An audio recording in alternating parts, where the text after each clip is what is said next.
Welcome again, everyone. Thanks again for joining this session. I'm extremely excited about the sessions we have planned for you today, especially this first one. As you can imagine, 2020 has been an extremely different year. There have been pandemics, fires here in California is burning behind me, and we're all working from home. We've had, it's an election here in the US. There is no end to the amount of challenges we've had this year, but really aligning cybersecurity is a key aspect to what we do in our lives every day, particularly since now we're depending more and more on technology, touchless systems. And as we venture into this next few years, we're going to see more and more of this digital transformation and more security as a result of where we are. So this session is a great kickoff because it talks about what's going on in the world from the perspective of someone who knows. I'll let this speak for itself, but I would like to say that we did pre-record this session just because of different calendars and schedule changes. And you will notice in the background some dogs barking here and there as the new world, we're all working out of our houses. So anyway, with no further ado, we look forward to starting this session. Hello, everyone. Thank you for joining us today. This is a very special occasion. This session is really about a reality check on global security in uncertain times. And we have a very special guest today, Tamir Pardo. Tamir is a former director of Mossad and now president of XM Cyber, a partner of ours. Tamir started his career in the top Israeli elite forces unit and participated in the famous Antabi raid. Then he joined the Mossad in 1980 and took part in several classified operations. He was awarded the Israeli Security Prize 3 times, and he rose the ranks and eventually became director of the Mossad between 2011 and 2016. So as you can imagine, he's got some very interesting insights. Tamir, welcome. Thank you very much. It's a great honor being here. Well, as you know, 2020 has been not a typical year. Matter of fact, it's been quite interesting, to say the least. Yeah. We've had a global pandemic, which forced us all to work from home. Many of the businesses now are forced to go digital more quickly in terms of a no-touch environment. I particularly see this here in the US. But we see, I think it's a global phenomenon. Globally, though, political systems, alliances, the balance of power is all changing. We have social media impacts. And what I see is businesses are more and more on the front lines of cyber attacks with different motives. And at the same time, their attack surfaces with IoT, OT, and things are expanding. So their problem is getting much more complex.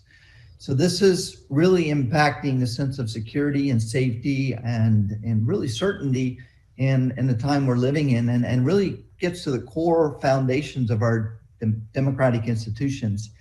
And you're probably in no better place to kind of understand a lot of that. So I'd love to get your perspective on what are some of the underlying trends, and what does this mean to corporations and their leaders today? What are the different attack motives? What does this mean for security professionals and their business leaders? So let me hand it over to you from there, and I'm sure I'll have tons of questions as we go forward. So, okay, in human history, let's say 1.4 million years ago, it says that the first man discovered fire. But only 9,000 years ago, when human beings knew or learned how to lit fire, we started to use fire, and fire was, I think, one of the most important, if not the most important discovery for mankind. And at the very beginning, it had only good purposes. Heat, cooking, light, and so on. But later on, human beings, as they know to do it very well, discovered that they use it as a weapon as well. And that became the most deadly weapon for centuries. I think that cyber is almost the same. Is one of the biggest discoveries or of for the last at least 10 or 5 centuries. And I think that the idea was to make good. We saw only the benefit that can come out of it. But after a while, there is a common understanding that it's a weapon. And it can turn out to be a deadly weapon. Worse than all the conventional weapons that we saw in the past. And I can say that it's a so dangerous weapon that only few people really understand it. And you mentioned democracies. Okay, so we can start with that if you want. At the end of the day, democracy is an agreement within a community for a certain political system of one person, one vote. Okay, let's put it that way. And it's a very delicate system at the end of the day. And we saw many democracies that were destroyed by their own communities. If we just take, for example, what happened in the 30s of the last century, Hitler became the chancellor by a democratic election. But later on, he became a dictator, and we know what came afterwards. In order to keep democracy, you need to use a lot of efforts. It's not simple. And cyber is a threat to democracy. And there are many reasons. And because it's a very convenient way to convince people to do things. I'm gonna ask you a question. Do you know how much money a company spent for 30 seconds during the last games that took place just a few weeks ago? 30 seconds? The World Series?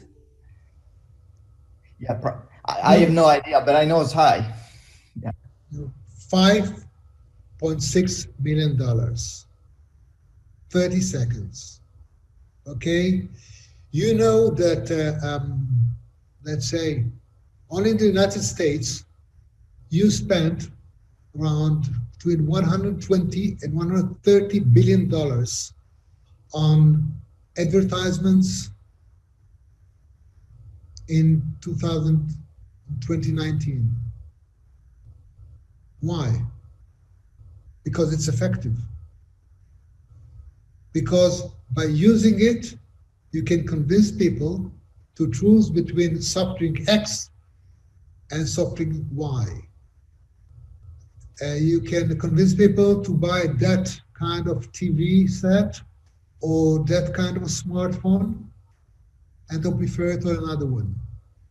So if you can do it on all those things, can't you do it in an election to prefer one party or another, or to prefer one nominee for a president on another, or prime minister? And using cyber is something that you can use it quite easily. Because in the past, you had regulation, by the way, okay? You have limits, you have rules, Now we have cyber, no rules. Everyone can do whatever he wants. In the past, if I had an advertisement by the Democratic Party or the Republican Party on TV or on any kind of a screen somewhere, you knew who was behind it.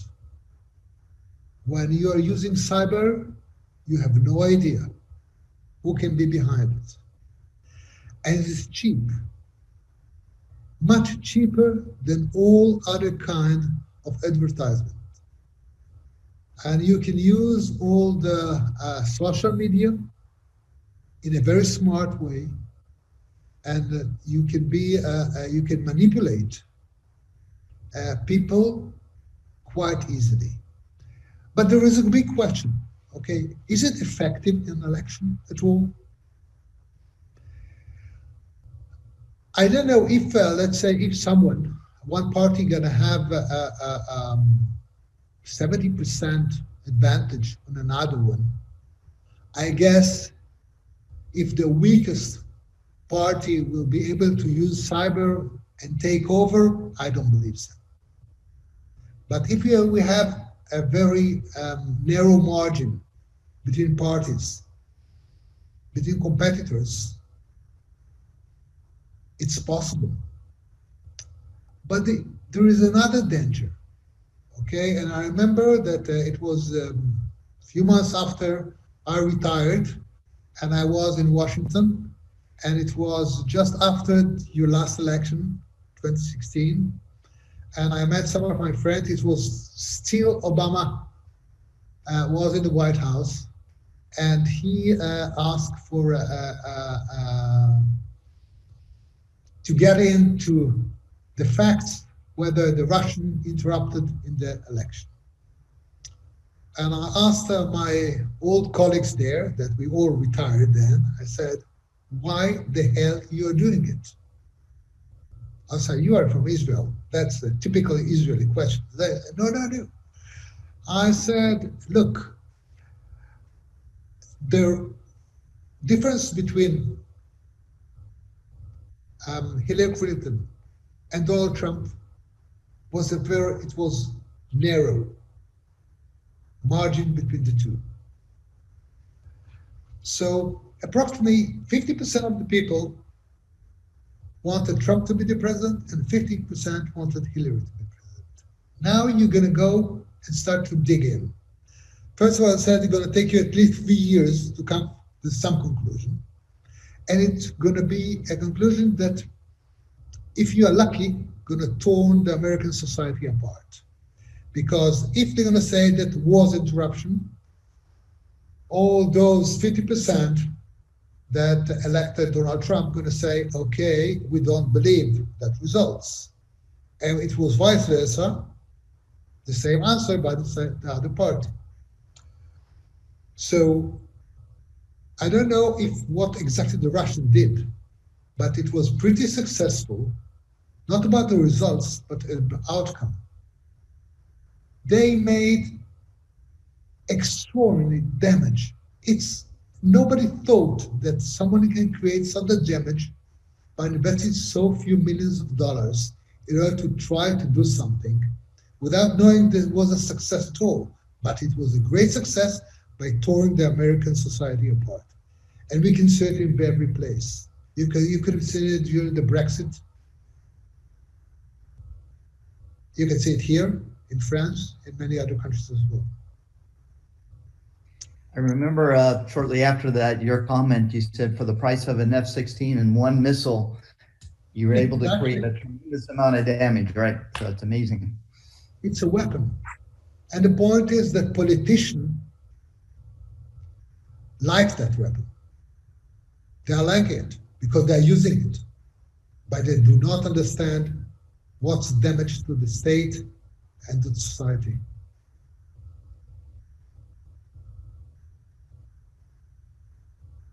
So one of the things too is since that time, we've now entered a global pandemic. So all of us are working from home. We're probably spending more time on social media. And corporations at the same time are organizing with their customers online because we can't touch, we can't go out places. So we're ordering food online. There's much more activity.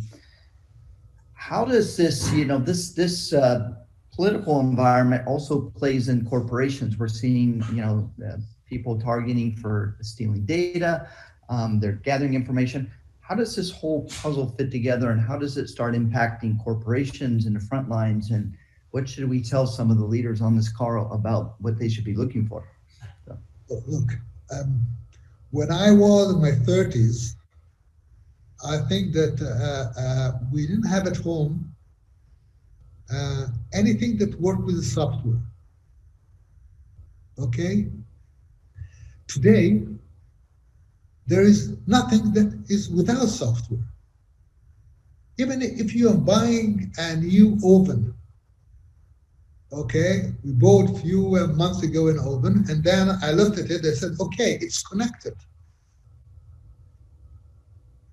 And that company is collecting information about how do I use that oven in order to manufacture a better one for next time. You have your cars are actually a computer, okay, with some wheels, and in a near future, and there are many like that already, that even the engine is a computer. So everywhere we got the software, and cyber is in it. So at the end of the day, you can manipulate, you can do whatever you want, wherever you want, by using cyber offensive. And I remember that I was in a conference somewhere, it was some university, and I asked them, look, think that tomorrow morning you're going to be attacked and all your database will be deleted. And you got 40, 50,000 students that are coming every morning to the campus. And a student, the fourth year, studying something, gonna walk in and say, who the hell are you? I'm saying, I'm going to graduate next month. No, we don't know you. You're not registered. Think what will happen in that campus, in that city, in that state. And think that something like that going to happen, let's say, not in one place, but in 200 universities the same day.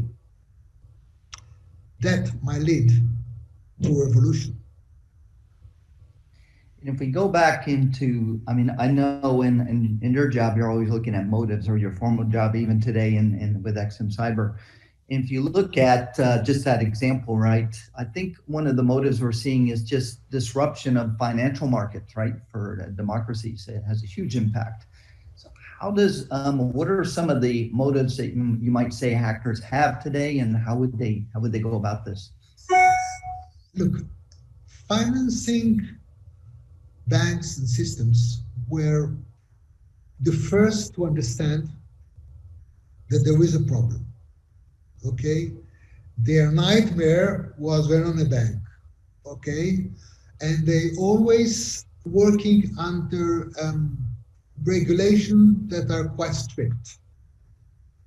They are learning from mistakes that have been done, and that trying to take care of the risks that cyber can, let's say, can lead them to. Okay, but think about those companies that are working now on the medicine for COVID-19. Think about what's going to happen if there is a company there that just invested a few $1 billion on R&D, and somebody going to start to play in and destroy it, or taking something, or asking for a ransom to release it, or even creating much more damage. So we are not talking about financing only. We're talking about everything. You are drinking your coffee today, and you are drinking it with milk. Somebody's going to start to play there in those factories, in those industries. Think about the car. I remember I had a discussion with the CEO of a very, very big car industry, one of the biggest in the world. And I asked him, think that tomorrow morning you're going to get an email that will say that 50 cars going to lose their brake system at 9 o'clock in the morning Eastern time. Unless you're going to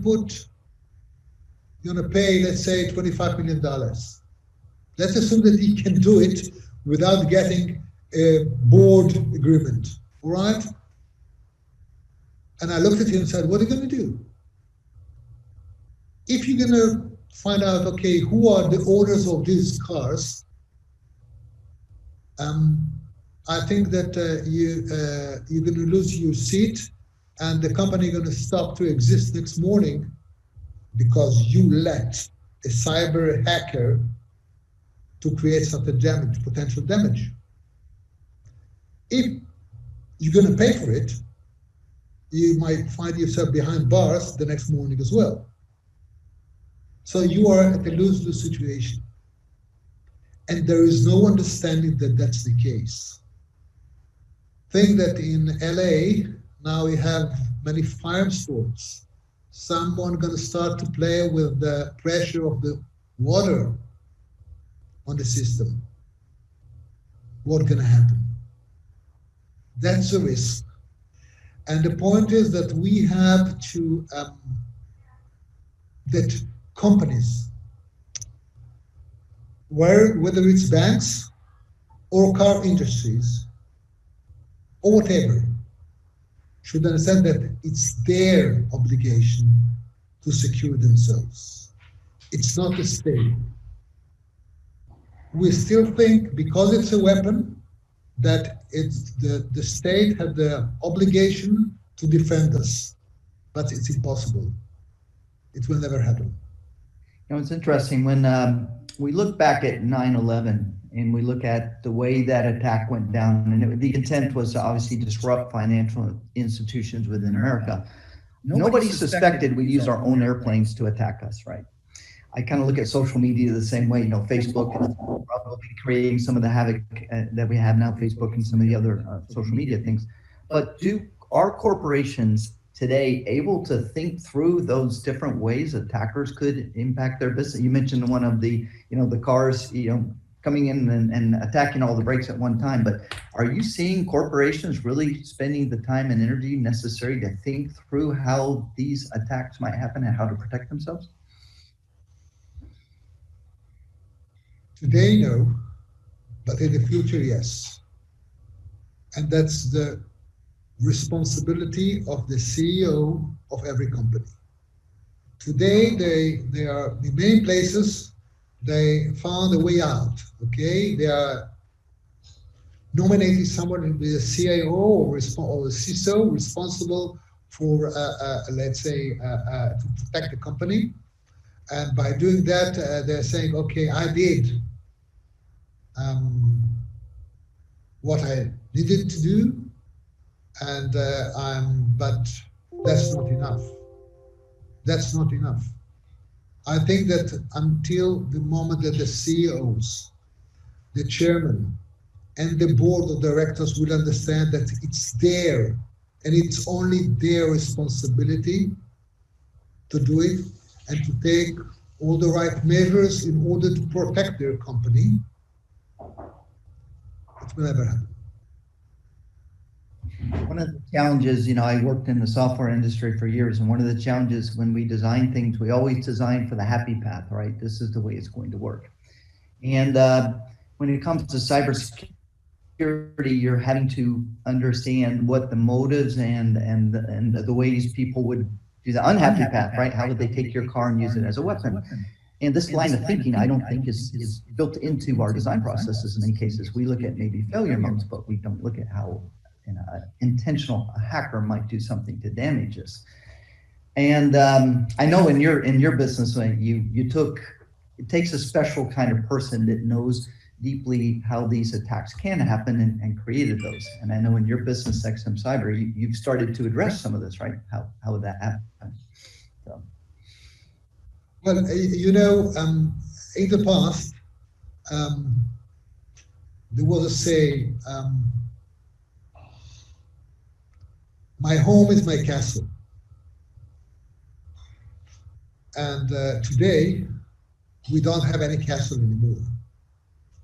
Today, all your secrets, your personal secrets, are on this smartphone. And you think that you are protected. In the past, let's say 30, 40 years ago, when you have your secrets, whatever they were, so you have somewhere in your house, behind a picture, you had a safe. And you and your wife, yes or no, would have known how to open it. And you had some kind of, let's say, all kinds of protection systems around your castle, your house. Today, actually what you're doing, you're advertising in the center of town. Where do you live? What are the codes in order to enter your house? Where is the safe? How to open it? And even you're telling me that, look, I won't be at home between 2 and 4 o'clock in the afternoon, so please lock the door after you leave. So that's a situation, and people do not understand it. They're downloading all kind of applications without any idea what's behind it. Those people who are downloading it are kids on one hand, but are CEOs of companies on the other hand. So they are letting all the secrets in the hands of the hackers. If they want only to collect information in order to know who are you, how to convince you to vote for someone, that's one case. If they want to steal your secrets and the billions of dollars that you invested in R&D in order to develop something new, that's another case. Or if they want a ransom, that's a third option. Or if they want to destroy your company at all, because you are their competitor, whether it's another company or another country, so then you're entering to a totally different kind of a game. But that's life today. You paint a very intimidating picture of the future there. You know, one of the questions I think people have is, are we doing enough? Is time on our side or is it on the side of the hackers? What would you say to professionals today on what should we be doing? Should we be paying more attention? There is a very old question. What's the ratio between a defender and the attacker? Okay. In those kind of things, it's 1 to 1,000. So on every dollar, and it may be 1 to 10,000, 1 even to million. Okay. On every dollar that you put on a hacker, you should invest thousands and thousands of dollars in order to protect yourself. And I remember once I read a book. In the 50s, there was a president of the United States named Eisenhower. And he understood that after the Russian obtained nuclear capabilities, that if something will not be done in order to stop the race, the nuclear race, this globe will not survive. This planet will evaporate quite fast. And he actually created the IAEA. He created the first treaty to try to stop the nuclear race. I think that the move that shouldn't be done already 5 or 10 years ago, is to create something like that with treaties, with regulation, with understanding. And if 85% of the states in the world will accept it, it's going to be a great success. But now, leaders are doing nothing. There is no leadership, unfortunately. This is trying to do it. First of all, because they like it, because they're using it for their favor, but they are creating a risk to our planet of instability and a lot of bloodshed. If they'll do it, and someone will do it, I think that most of the countries in the world will accept to live under those treaties, as they did within the treaties against proliferation. I was going to ask you what the world looked like in 15 years, but I don't know that we have 15 years. Sorry? I didn't hear your question. I was going to say, I don't know what the world will look like in 15 years, but in 5 years, what do you think, things are going to look like? The rate we're going. Kind of a scary question, probably. If we were sitting, let's say, 2 or 3 years after the French Revolution started, in a coffee shop in Paris, and we were quite satisfied because the Bastille was down, and we had a new political system that looks great, and we thought that the future going to lead us to a better place, but it took a very, very long time with a lot of bloodshed, misery, and pandemics until the world reached a better place. We are living in the middle of an era of revolution that started 20, 25 years ago. And the technology is a creator of that revolution with all the benefit, with all the risks. I cannot see what's going to happen 5 years from now because these things are changing every 3 or 4 months. But I'm sure that if we'll have proper leadership, we'll be able to do something good in order to avoid the risks and taking all the advantages for all the benefits that we are getting for all that great technology. That's a fantastic message. Part of, we work with corporations, CISOs, CEOs every day, and they're, in some ways it's such a big problem.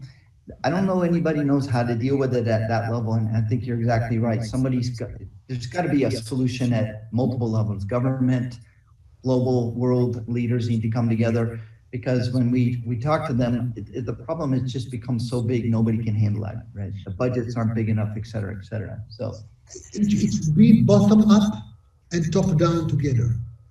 Okay, but top down by proper leadership, and bottom up by understanding of all those CEOs, of all those people that are doing something even at home for themselves, that should know that there is a risk and they should take care of it.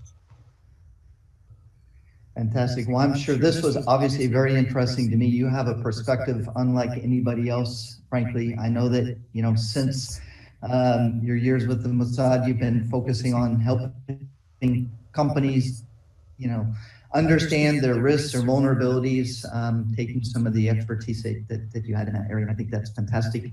And we look forward to partnering with you on that journey as well. So I don't have any further questions. I just want to thank you very much for your time. This has been amazingly fun for me. Thank you. Thank you very much. It was great. My honor. Mine. Thank you very much. Thank you. Thank you.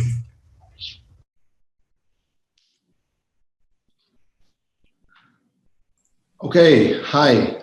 Hello, everyone. I think Tamir's session was very insightful.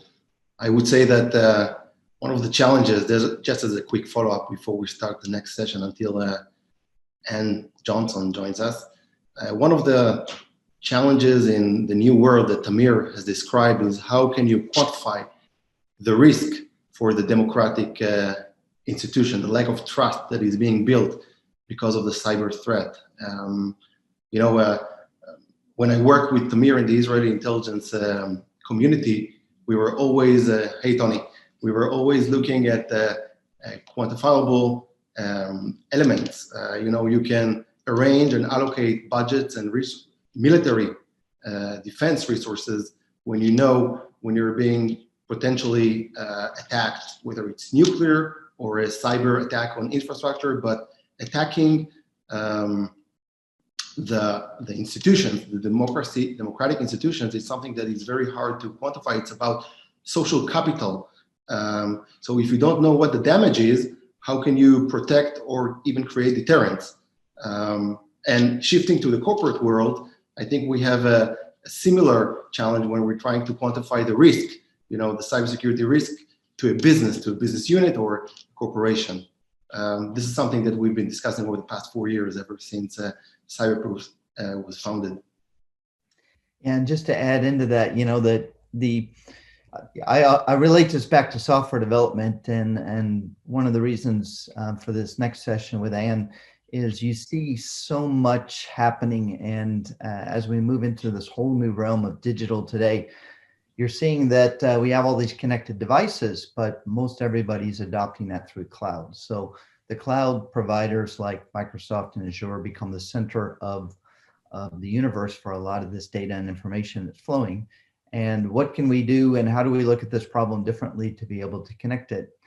And one of the things we found interesting, I'm sure Ann will talk about this, is just how these the investments in OT and IoT and these devices that Microsoft is making and the way they're connecting it is really looking at that next generation problem. But the problem still exists. How do we connect it all? How do we write the right rules to detect it? How do we respond to it? Because now we're getting a massive overloaded data because we can measure everything. So I'm very excited. Hopefully, you've all, as we discussed, looking at it from the side where Tamir comes from, this what's happening to the world, all the way from governments down to corporations, and then figuring out how do we solve this massive problem that's coming our way. Yes, and she will be joining us in a moment. I think that over the past few years, part of the question of how to quantify the risk is, as you said, how the network, the IT and OT investment looks like, how it affects the vulnerabilities, and here is Ann, and how we can mitigate those vulnerabilities and risks. Hi, Ann, and thank you for joining us.